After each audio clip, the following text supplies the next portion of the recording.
Hey everybody, it's Ryan Hodge, broker owner at the Realty Firm, and this is another episode of the No Secret Agents podcast where we look to showcase a lot of our members who are having tremendous results, doing amazing things, and our purpose is always to serve and support our local communities and the real estate industry as a whole. Today, I am truly honored to bring on Karen Sutherland from Oxford County, and we are going to go deep dive into all things about real estate, Karen's business, and how she's super connected with her local community. So Karen, welcome. Thanks, Ryan. Tell me a little bit about your journey into real estate, how long you've been in the business, and how things got started in terms of getting into this world and business that we're in. I've been in real estate for 5.5 years now, with the Realty Firm for 3. My journey into real estate actually started probably in the mid-90s.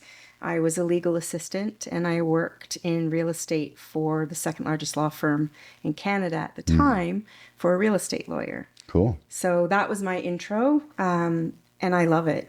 And I wanted to be a real estate sales representative when my kids were small, but I didn't have the capacity at that time because family was my priority.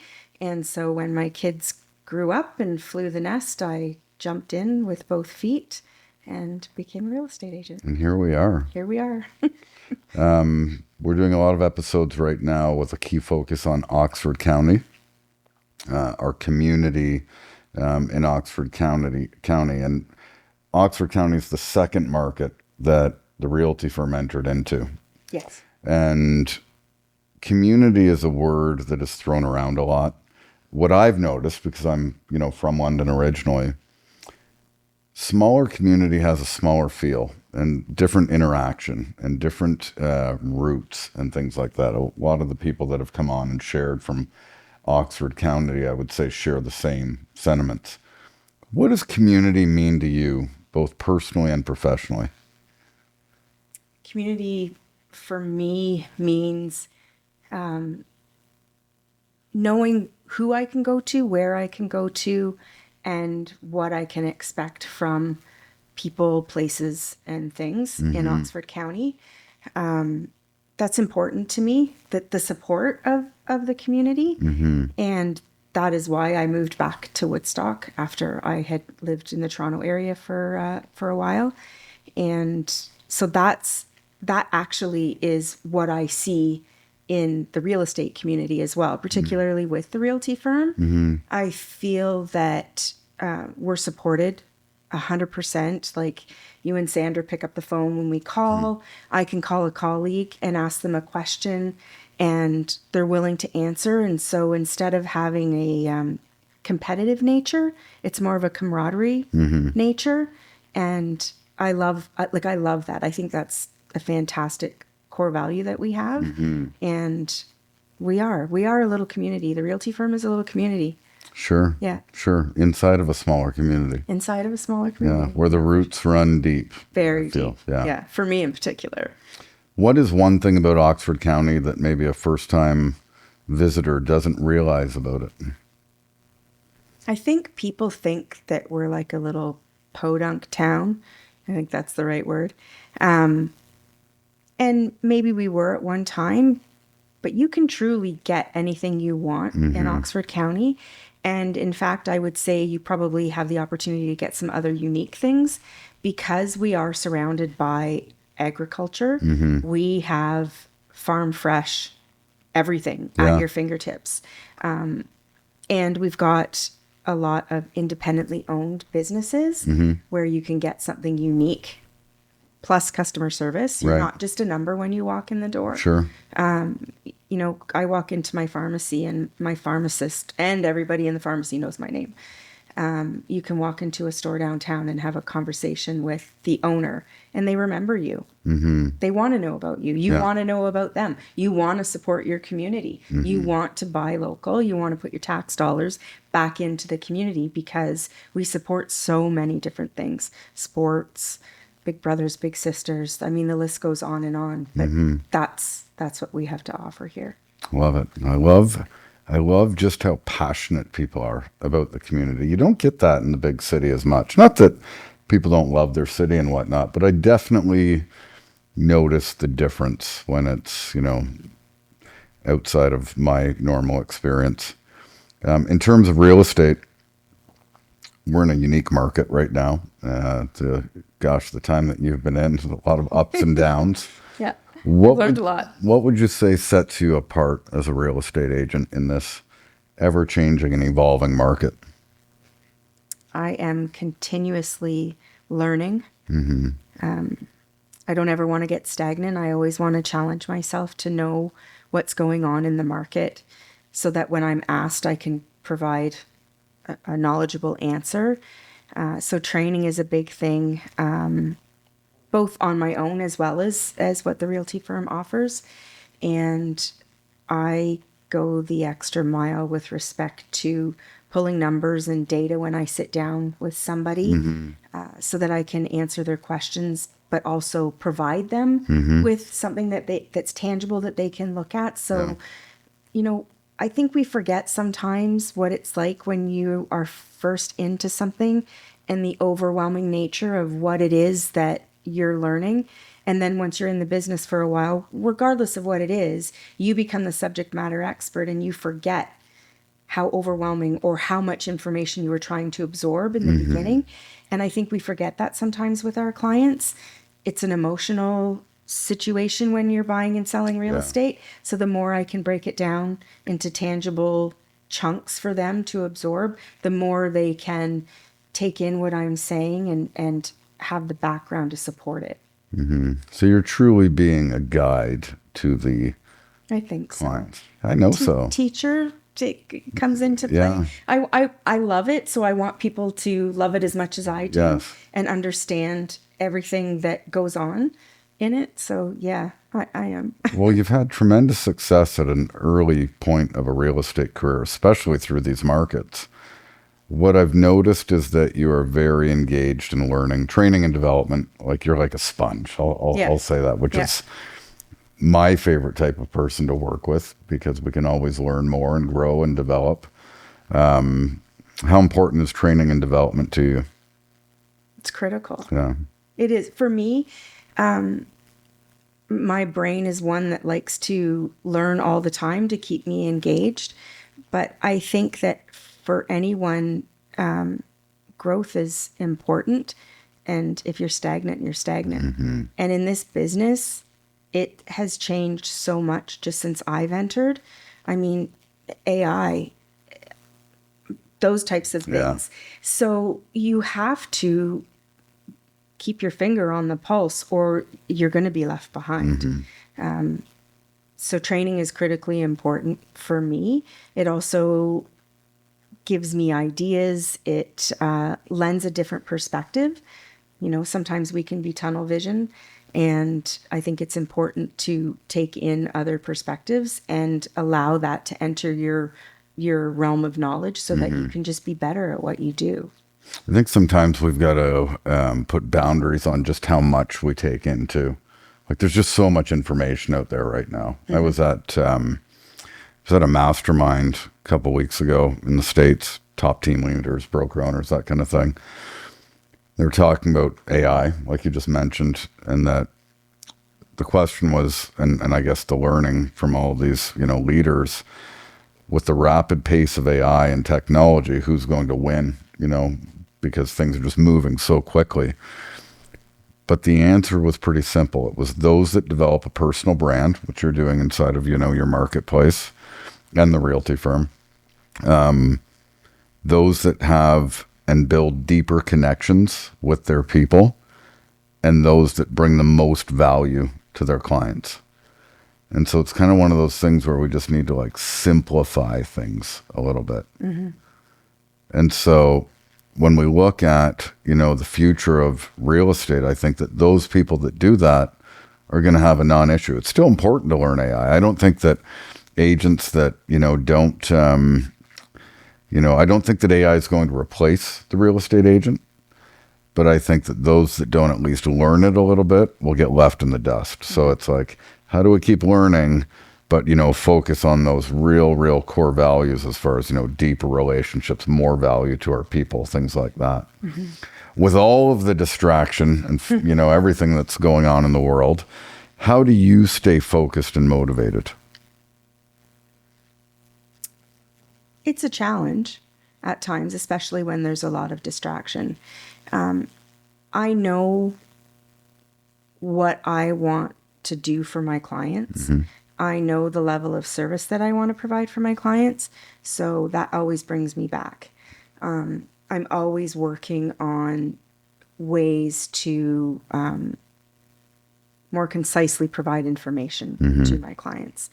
And I think that working on and continuously improving on customer service will always, forever keep the person in real estate. And so that always brings me back to my business. Yeah, Yeah. for sure. What advice would you give to somebody that's thinking about getting into real estate?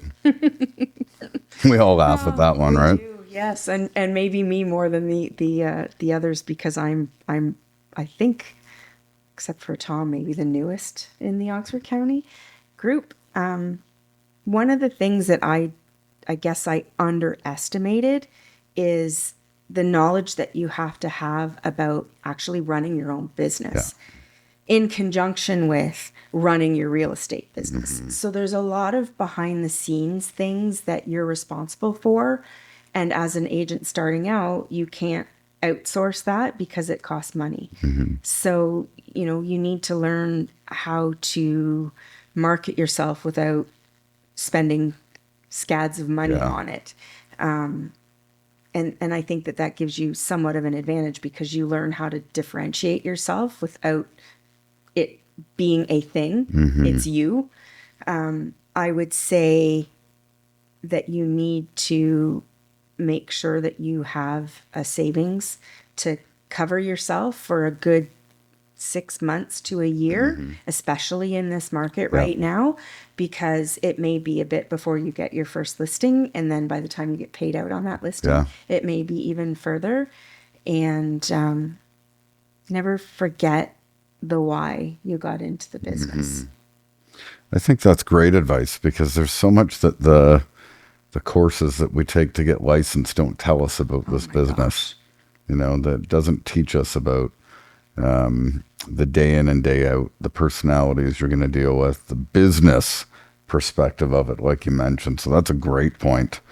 What's a misconception about real estate agents that is often out in the market that may not necessarily be accurate? And how do you combat that sort of thing? I think there might be two. One is that we just show up at a house, we sign the listing, we put a sign on the lawn, and bam, the house is sold, and we walk away with scads of money in our pockets. And the other one is that, neighbors and friends and family members have equal knowledge about the real estate world. I think people truly do underestimate the amount of effort that goes into knowing your market and providing a accurate market analysis for somebody when you're listing the property. And, if your neighbor says that somebody down the street sold their house for a certain amount of money, that does not equate to your house selling for the same amount of money. And I think that that's a big misconception in the real estate world. Totally. There's a lot of stuff that goes on behind the scenes.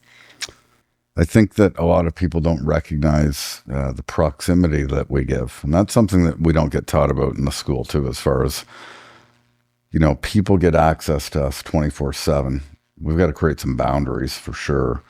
But I mean, Friday night, 10 o'clock, Sunday morning, 8 a.m., our clients will be reaching out because they want that data. And I don't believe that no matter how advanced technology gets, when you have somebody that's looking to sell their house, and if they, plug in AI, it's going to be different than talking human to human. We are a people business first and foremost.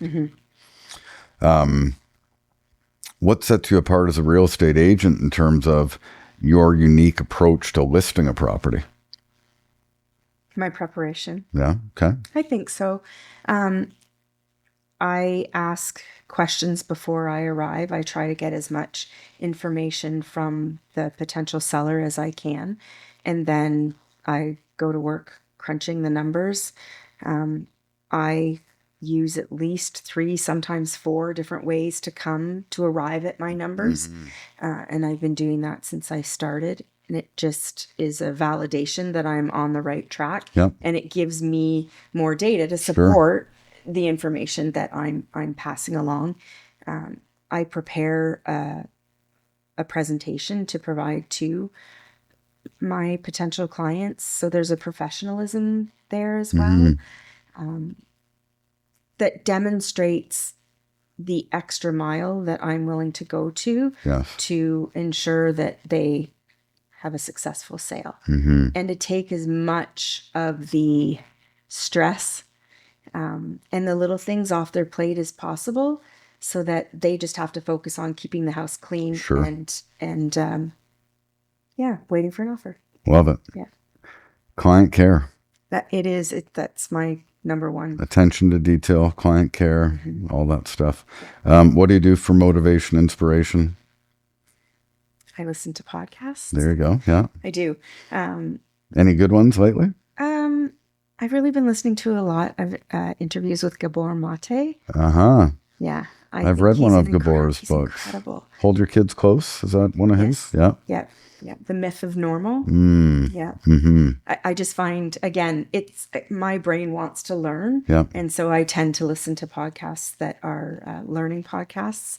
And if I can't, if I've learned too much or I can't carry on, I like to listen to a good murder mystery. Okay. Yeah. Okay. The things we don't know about you.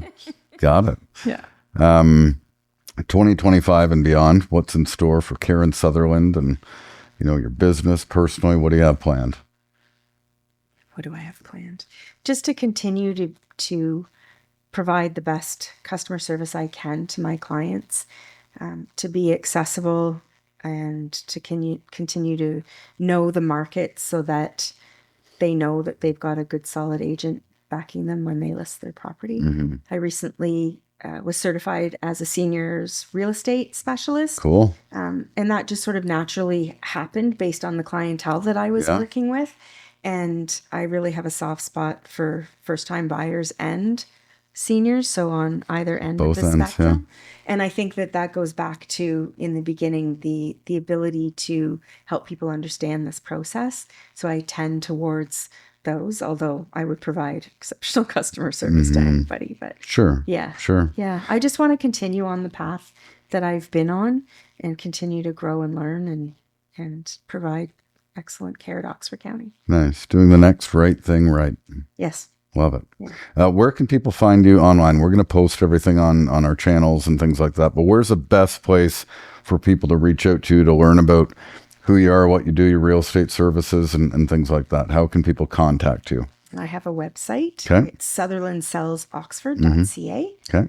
And there's background information on me on there, and all the ways you can contact me: Facebook, Instagram, direct messaging, and of course email and phone or text, whatever is easiest for the client. Awesome.